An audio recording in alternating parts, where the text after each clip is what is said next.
снимал дачу обязательно в Эльве, и там сначала в самом городе, там, а потом мы остались жить на том хуторе Хавистику. И такие сладкие детские воспоминания, это стихотворение написано давно.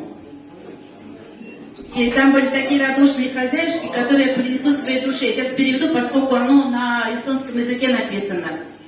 Память, как охапки стены насыновали. Все было и не повторится. Только желтоглазые купальницы из моего детства еще будут согревать меня, пока я живу. Metsä ääres oli armastalu, unustamatu aavistikutalu. Metsä ääres oli armastalu, taevas oli sinine kui silmad.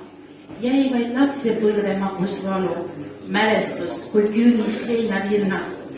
Olid kullerkupud, nõgesed ja põllud, oli jaanipäev, lõpus sõvera. Liina köitsid lapse käepõrnad, karja saatsid vanadeid ja taat. Olid kaasikud ja olid raiad, karikakrad helitama saas. Olid põsed, pisaratest märjad. Oli rõõm, mis seal ei sünni taas. Metsad, koprid, puhas kaevuvesi, kastemaas ja helisemas vikad, õunapood ja kullast kuldsem mesi. Olid veel ka kapsavaalud nii pikad. Päev juba õhtupoole ruttab, teha jäänud on nii mõndagi. Lapsepõlvest õitsvad kullerkuppe, hinges üles kannab surmani.